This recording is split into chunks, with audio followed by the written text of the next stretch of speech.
Thank you. Good morning. It is a pleasure to be here. I want to thank the Board of Trustees, President Roth, and the faculty and staff of Wesleyan who have made this singular recognition possible. I proudly accept this honorary degree and the privilege of addressing the class of 2018.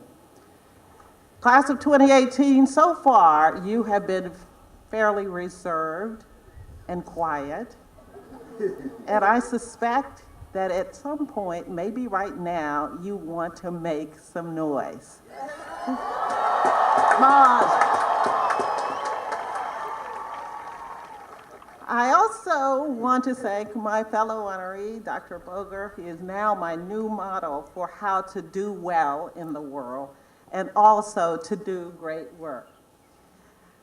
So now we're all classmates.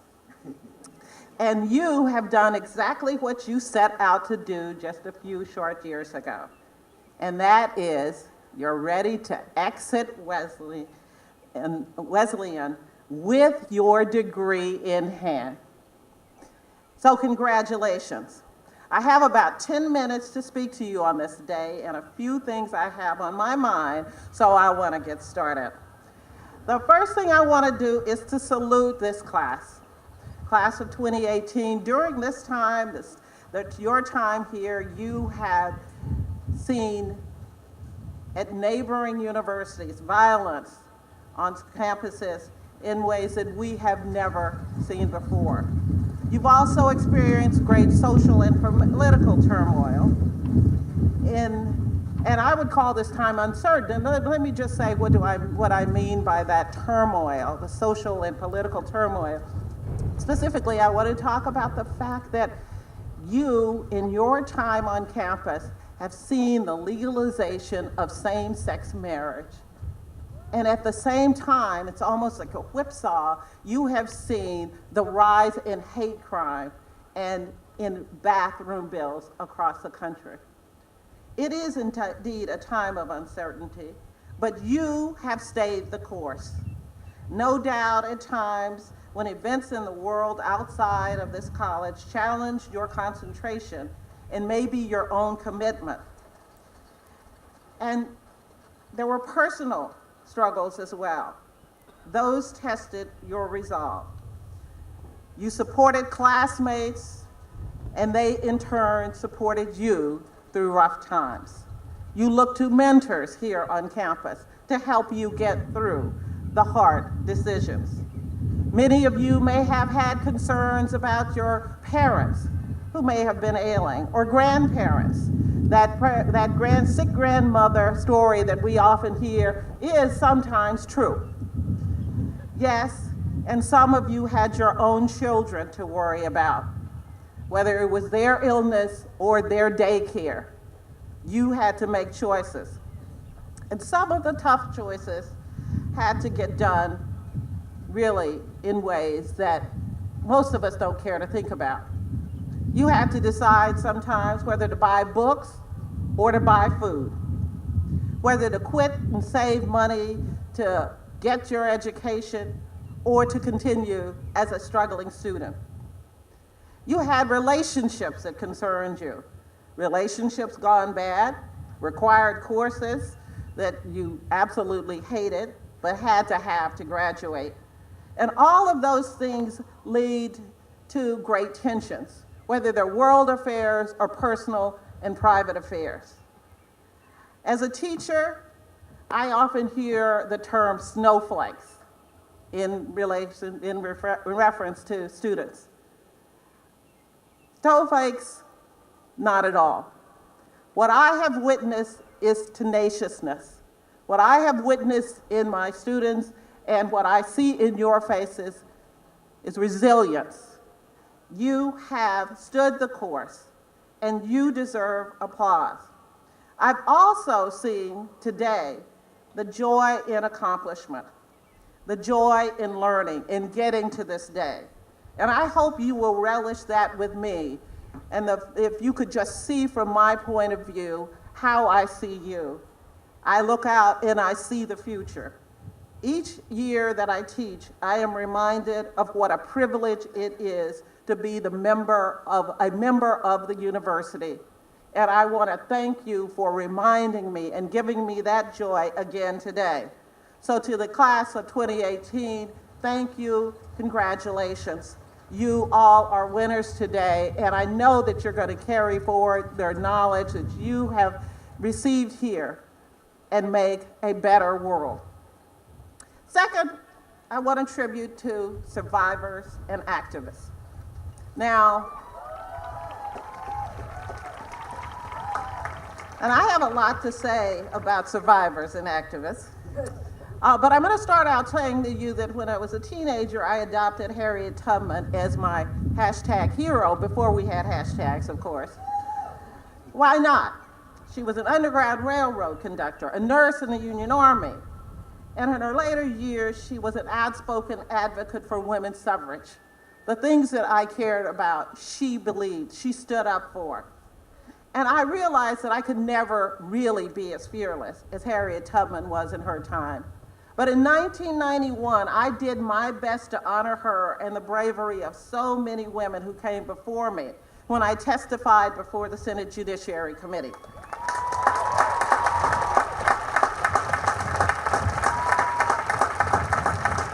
And I have tried to do so every day since then, to remember what it means to be fearless and to recognize that courage is not something that is measured in one deed, one act, even if it is before the Senate. But it is measured in how we live our lives. Harriet Tubman remains my model for what I call sheroism today. And she deserves to have her face on that $20 bill to remind all of us that hers is the true face of what courage looks like and what belief in freedom and equality should mean to all of us. In 2018, I have new heroes and sheroes, all of whom represent courageousness, and some of whom sit right here in this audience today. You have shared the truth about sexual assault and harassment, privately and publicly. Throughout the country, women and men have demanded that universities and workplaces take action to end sexual violence. Even today, however, silence breakers face backlash, often delivered instantly, harshly, and anonymously with a click of a mouse. But speaking out, despite the hardships, can be self-liberating and can empower others.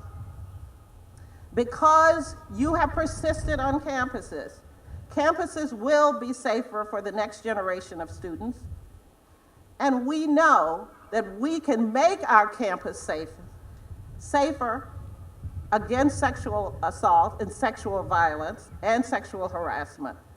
Safe for everyone in processes that involve protections of everyone's rights. That is the only way that we are going to proceed with this issue, and we know that. The writer Marge Piercy tells us that strong is what we make each other, and until we are all strong together. But you deserve also to know that you have gathered your strength. You have been examples of strength and courage. You should look in the mirror every day and celebrate that strength and that courageousness. And you should also know that another generation will come behind you on these campuses and finish the job that has not been completed during your time here. I want to call out other activism of this graduating class. And I'm going to call it out because I know it has taken place in support of people both on the campus and outside of this campus. Earlier it was mentioned the group called SEME, or Students for Ending Mass Incarceration, the hashtag Sanctuary Campus movement to make campuses safer for everyone, regardless of immigration status, and the campaign on behalf of farm workers to get Ben and Jerry's to sign on the Milk with Dignity program. Now, I also have to say, I cannot say enough about the students of color and their allies from all over the country, including here on your campus, but from Columbia, Missouri to Charlottesville, Virginia to Brandeis, who have demanded the removal of relics, physical and intellectual, that symbolize our country's racist history. They should be commended, and their allies who have joined with them, who have led this movement, because we are making for a truer and better world. Now, some will chalk up this bravery and energy to Twitter or Instagram. For me, those are only the platforms. I attribute today's campus engagement to an enduring desire for community, whether it's community among you or community outside of these campus walls. I include in that community the many of you who have looked at activism and the groups that I've called out, and you had your disagreements with them. But you have stayed on to engage in civic and civil discourse with those movements. And I want to salute you too, because that often takes courage as well. It takes courage to have peaceful and productive disagreement in a time of uncertainty. But I say you all together are breathing new life, this generation of activism and activists, breathing new life into the words that Dr. Martin Luther King Jr. wrote when he was in a Birmingham jail. He talked about our needs to embrace others, really the only way to receive and to achieve solutions to our social ills. He reminded us that we are caught up in an inescapable network of mutuality, tied in a single garment of destiny. You all have been tied in a garment of destiny while you're here on campus, but you have reached out to others who are in that garment as well. You have reached out across lines, across differences. I applaud you for rejecting the calls for division that come from outside and choosing instead to reach across those lines and demanding that our institutions do so as well. And that is not only the institution that you find yourself in today in the university, but the institutions that support our democracy, our political institutions, and the institutions that you will be entering into as workplaces. So keep up that drive, keep up that energy, keep up and continue to embrace community over division. Through sharing your experiences, through protests, through teach-ins, you have spoken truth to power. You have spoken truth to power, and you have given voice to the voiceless in our society. And then you have done something that is the hardest thing to do of all. You have stepped back and relinquished the platform and listened. Now, listening is sometimes hard to do when you're used to having a megaphone. I know, because I'm a teacher. And those of you who have previously been excluded, and those of you who previously been excluded understand how hard it is to get others to listen. But if you have learned that lesson, only one lesson from your experience here with activism, I want you to learn to listen. In some ways, as I say, this is the hardest thing to do, but listening really is the most important. It is what really does bring about community, and it is what will ultimately bring about change. Now, I know that you haven't won all of the fights you took on. Trust me, I know that feeling. But believe me, you have left your mark on this institution and its leaders in your time here. And am I right, President Ross? You are right. Yes. And you and your generation have left a mark on the world and a path for others to follow. You've also learned that change takes a long time and a long-term commitment. So what happens next? Who knows? The world is an uncertain place. I already talked to you about that. We don't know what's going to happen next. But we also know that if we don't stand up and continue to stand up for what we believe, the world becomes even more uncertain. I graduated from college in 1977. And when I left college from Oklahoma State University, having grown up on a subsistence farm in Lone Tree, Oklahoma, I would never, ever have predicted that I would be here in Milton, Connecticut, speaking about a new day for social justice. But that's where we are, and this is where I am. Today, you're going to leave here with a diploma in your hand, and it's going to look like many of the other diplomas that you see, except this one is going to have your name on it. It's not just a piece of paper that you can hang up on the wall. That diploma symbolizes, really, the tools and the resources you have to achieve your goals and your aspirations. So when you leave here and you take that paper with you, please think of it always something of that parachute.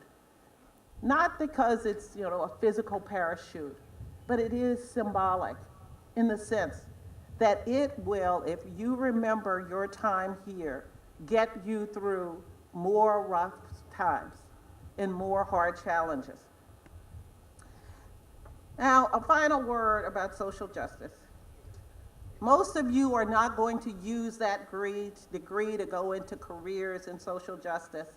And sadly, because of student loans, many people will not be able to afford to go into a social justice career. However, I would tell you that even though social justice may not be your vocation, your job title may not include social justice crusader of the world, social justice can guide how you live and work every day. It can decide or guide you in terms of how you treat your colleagues at work. Whether you are truly open to inclusion or just simply paying lip service because the environment is entirely too competitive for you to want to be inclusive. It can guide you in terms of how you spend your spare time. Whether you continue to embrace the communities that you live in and do great things in works around the neighborhoods for the people who are less privileged than you are. As I said, many things are uncertain, but you really are the future. You have choices at your hand, in your disposal, that can make the world a bit more certain. For all that you've seen and you've done in the past few years, for all that we have all seen throughout the world, we can never be the same.